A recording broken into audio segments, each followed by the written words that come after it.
السلام علیکم ورحمۃ اللہ وبرکاتہ۔ آپ سبھی کا پھر سے استقبال کیا جاتا ہے آن لائن ایجوکیشن چینل پر۔ آج ہم اردو بال بھارتی چھٹی جماعت سبق نمبر 14 اوٹی کی سیر اس سبق کا مطالعہ کریں گے۔ اسی طرح کے اور مزید ایجوکیشنل ویڈیو دیکھنے کے لیے ہمارے آن لائن ایجوکیشن چینل کو سبسکرائب کریں، لائک کریں اور بیل آئیکن کو دبائیں تاکہ آپ کو آنے والی ویڈیو کی نوٹیفیکیشن ملتی رہے، اور اس ویڈیو کو زیادہ سے زیادہ فارورڈ کریں۔ تو چلیے سبق کی شروعات کرتے ہیں۔ سبق نمبر 14 اوٹی کی سیر۔ پہلی بات، گھر کے یکساں ماحول سے جب آدمی اکتا جاتا ہے تو اس کے دل میں گھومنے پھرنے اور نئے مقامات دیکھنے کی خواہش پیدا ہوتی ہے۔ یہ تصویر دیکھیے، یقیناً اس تصویر کو دیکھ کر آپ کے دل میں کشمیر جیسے مقام کی سیر کی خواہش پیدا ہو گئی ہوگی۔ کشمیر بھارت کے شمال میں انتہائی سرد اور خوبصورت مقام ہے۔ بھارت کے جنوب میں نیل گری پہاڑی سلسلے کی ایک بلند چوٹی اور اوٹی بھی کشمیر کی طرح ایک صحت افزا مقام ہے۔ وہاں کے پہاڑ اگرچہ کشمیر کے پہاڑوں کی طرح برف سے ڈھکے ہوئے نہیں، مگر بلندی کی وجہ سے اوٹی بہت سرد مقام بن گیا ہے۔ یہاں کے قدرتی مناظر نہایت خوبصورت ہے۔ آئیے ہم اس سبق میں اوٹی کی سیر کرتے ہیں۔ تو چلیے سبق کا مطالعہ کریں گے۔ ریاست تامل ناڈو میں اوٹی ایک صحت افزا مقام ہے۔ نیل گری پہاڑ پر بسا ہوا یہ شہر سیاحوں کی جنت کہلاتا ہے۔ کرناٹک کی راجدھانی بنگلورو سے اوٹی 3 کلومیٹر دور ہے۔ بنگلورو سے ہم پہلے میسور پہنچے۔ یہاں چڑیا گھر اور راجہ کا محل دیکھنے کے لائق ہے۔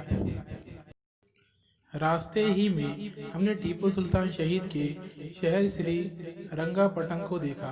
وہاں اب قلعے کی ویران کے سوا کچھ بھی نہیں۔ ہاں، ٹیپو سلطان کی مسجد اور ان کا بنا ہوا مندر آج بھی ماضی کی قومی یکجہتی اور سلطان کی رواداری کا اعلان کر رہے ہیں۔ ہم نے ان کے مقبرے کی بھی زیارت کی، جہاں ٹیپو سلطان کے ساتھ ان کی والدہ اور والد حیدر علی کی قبریں ہیں۔ دنیا کا مشہور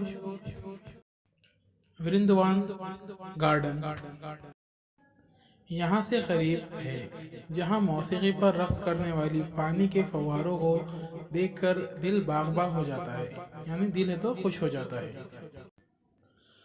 اب اگلے پڑاؤ پر اوٹی پہنچنے کے لیے ہماری ٹیکسی تیار تھی۔ راستے کے دونوں طرف دور دور تک پھیلے ہوئے جنگلوں سے گاڑی گزر رہی تھی۔ اللہ تیری قدرت، جدھر دیکھو زمین سبز لباس زیب تن کیے ہوئے سحر انگیز سما پیش کر رہی تھی۔ مطلب جہاں تک نظر پہنچ رہی تھی وہاں پر کیا تھا، سب ہرا بھرا تھا، اور زمین کیا کہہ رہی تھی، جیسے ہے تو ہرا ہے تو لباس ہے تو پہنی ہوئی تھی، اس طرح کا سما ہے تو راستے میں ہے تو نظر آ رہا تھا۔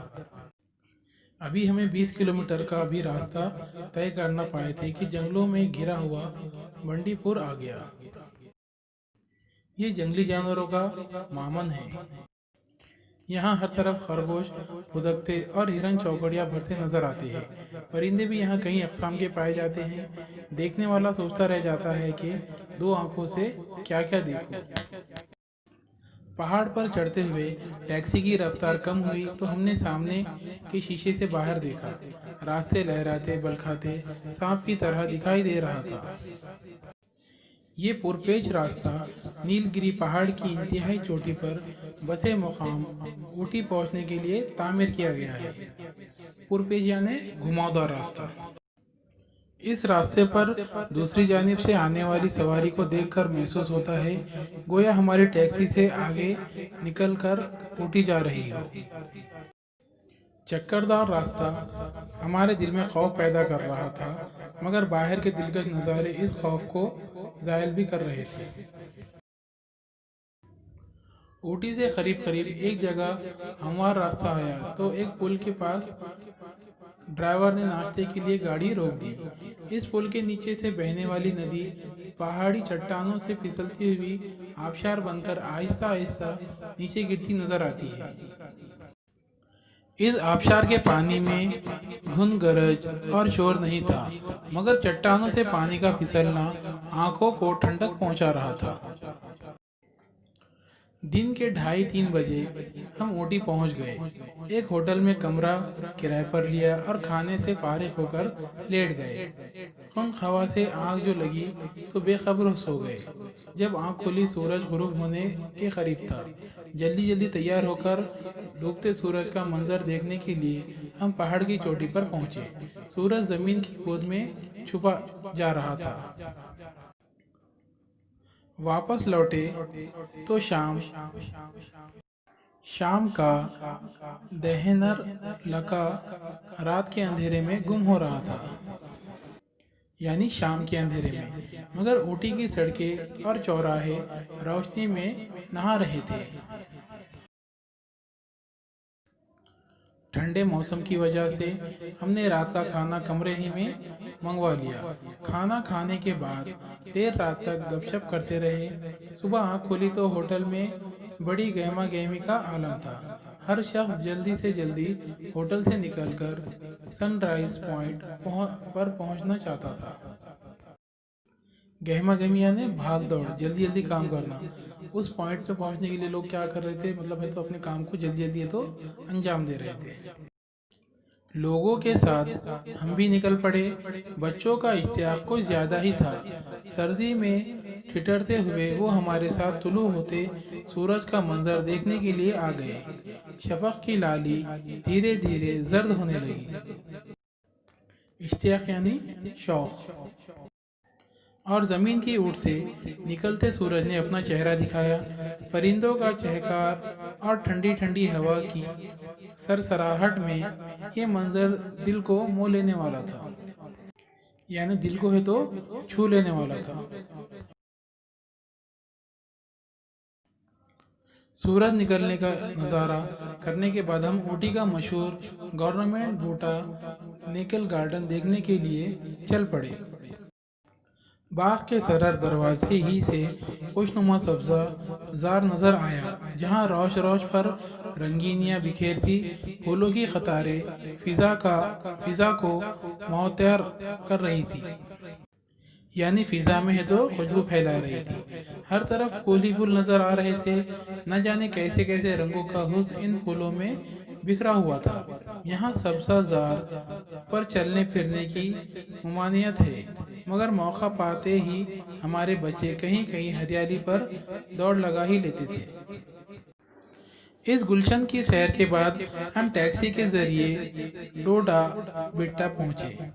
یہ نیل گری کی سب سے اونچی چوٹی ہے۔ یہاں سے اوٹی اور اطراف کی بستیوں کے اونچے اونچے مکانات بچوں کے کھلونوں کی مانند دکھائی دیتے ہیں۔ پہاڑ کی بلندی اور کھائی کی گہرائی کے خوف کو ہم نے وہاں مزیدار چائے پی کر دور کیا۔ ہری ہری پتیوں سے بنائی ہوئی یہ چائے ڈوڈا بٹا کا مشہور مشروب ہے۔ مشروب یعنی پینے کی چیز۔